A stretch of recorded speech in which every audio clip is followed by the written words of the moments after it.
Breaking news came out that Tyson Fury will not be defending his WBC heavyweight title in March against his mandatory Dillian Whyte. Nevertheless, Frank Warren revealed that Tyson Fury will still fight in March. He just won't be defending his WBC title, which by doing so, that will enable Tyson Fury to avoid the Dillian Whyte mandatory for the meantime without vacating or getting stripped of his WBC belt. Despite the fact that the WBC have already ordered Tyson Fury to fight Dillian Whyte. If you may wonder how that's even possible, it's all thanks to Tyson Fury Hope Insurance. It's better than Geico. It's truly fully covered. Tyson Fury have the complexion for the connection to get the ultimate protection, where he can just break the rules. The rules apply to everyone but Tyson Fury. That's the only way Tyson Fury can fight in March without getting stripped of his WBC title, since the WBC have already ordered Tyson Fury to fight Dillian Whyte. We have all witnessed Tyson Fury Hope Insurance perform magic tricks in the past, like erasing Tyson Fury history of taking PEDs. We also seen that type of Hope Insurance erase Lomachenko loss in the past. Therefore, it's not outside of the Hope Insurance ability to break the rules one more time for Tyson Fury, since this Hope Insurance has no limit. But you only qualified for this Hope Insurance if you have the complexion for the connection. With that being said, there are several concerns with the decision Tyson Fury is making. However, before we dive into them, here's what Frank Warren had to say. Could one of those shows in March be headlined by Tyson Fury in the UK? Yeah, I'm pretty confident that one of those shows will feature him. He won't be defending his WBC title. There's a problem there, not of our making, or his making, I should say. WBC and Dillian Whyte are in arbitration. That hearing's not set to be heard until March. We can't negotiate. It's all very well, Eddie Hearnby's nonsense about negotiating. How can you negotiate when the WBC haven't said what the splits are? So in his mind, he thinks he's getting 45%. In our mind, it's 20%, based upon the purses, his previous purses that were lodged under WBC regulations. And they won't determine what the percentages are until the arbitration. So until that happens, we can't negotiate. And that doesn't mean the fight's going to take place in April. We've got to negotiate, book a venue, depending on who wins if we can negotiate something amicably, or who wins the purse bid. And that won't go until June. So Tyson will fight, but not for the WBC title. He will fight. Okay. So a lot of questions come from that statement you just made, Frank. So when do you believe the WBC will determine the splits? They won't. The arbitrator will, in March. That could take forever, couldn't it? Well, that's when the hearings, the deadline is for the hearing signed. The stand is in March. But it's not. This has nothing to do with our side of the table. We're innocent parties in this. This is not our thing. This is a legal dispute between the WBC and Dillian Whyte, which is being settled by an agreed arbitration that, as I've said, will take place in March. But Tyson can't sit around waiting for that to happen. So he's gonna fight. He may defend his ring belt. We'll see. But he will fight sometime in March. Okay. I've been talking to Bob Arum on that and Tyson, and that's the direction he wants to go in. Okay. Just back to Dillian Whyte. If that situation does resolve itself soon with the arbitration, and then the WBC, determine the splits, let's just say that moves quickly, will you guys be back open to that fight with Dillian Whyte? Of course. He's not said he doesn't want to defend his title.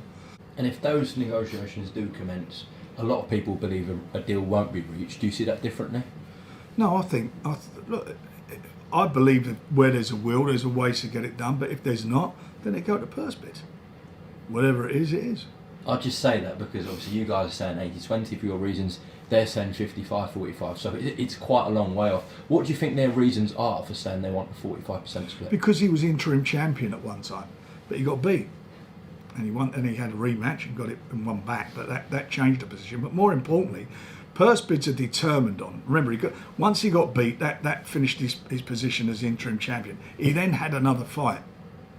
He had a rematch and so forth, but that didn't install him to be, as far as the percentage is concerned, in our opinion, are totally different. And more importantly, he's the #1 heavyweight in the world. I've certainly got a different view on that. All I want is Tyson to get a fight out. He's only had one fight in 22 months. I want it to be out again in March.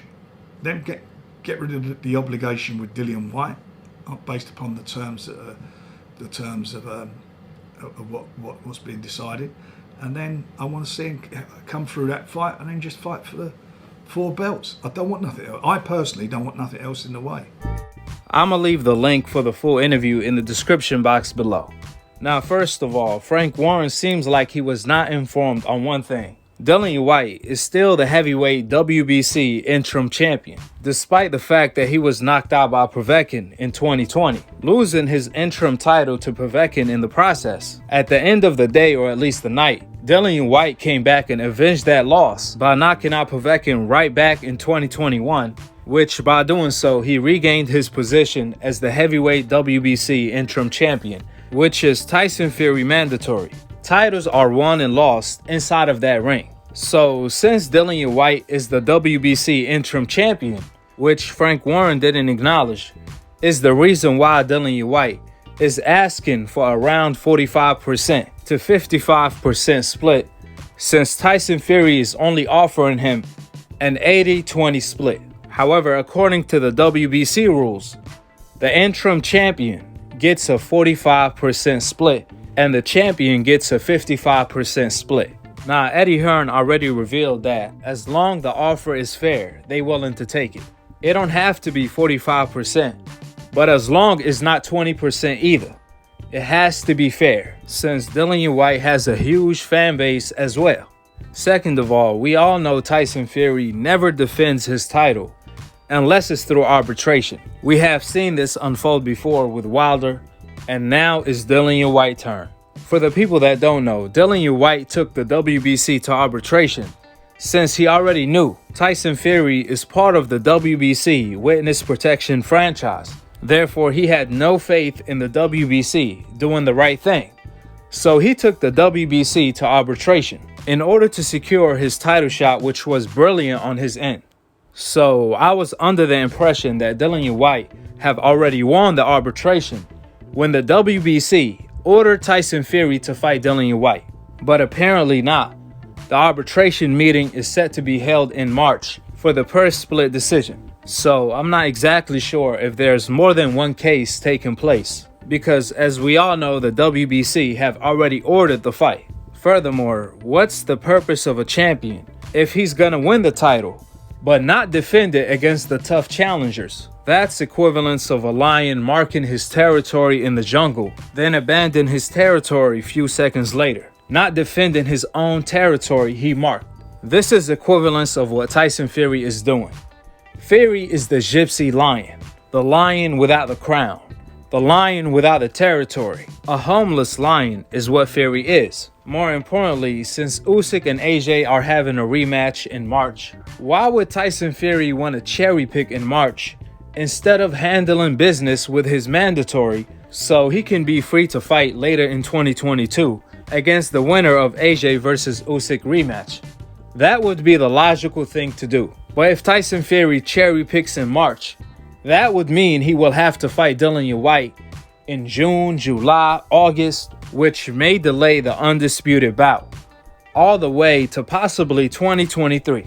And it's not a foregone conclusion that the winner of Usyk versus AJ rematch will beat the mandatory Joe Joyce, an Iron Chin gold medalist. And for the people that may say, well, a unification trumps a mandatory, yeah, that's true, but not after an arbitration case. Last but not least, the WBC are single-handedly destroying the sport of boxing. I mean, how is Tyson Fury ordered to fight Dillian Whyte next, but doesn't fight Dillian Whyte next while keeping his title? All he has to do is not defend his WBC title, not put the WBC title on the line against whoever cherry he picked next. So you telling me all AJ had to do to avoid the Usyk mandatory was not defend his WBO title on his next fight when Usyk was the mandatory for Anthony Joshua? More importantly, if Tyson Fury gets beat by whoever he fights next, let's say Tyson Fury loses, he's still the heavyweight champion of the world. And he could still go on to fight the winner of AJ versus Usyk rematch for undisputed. Yep, that's the WBC, the World Boxing Corruption Organization.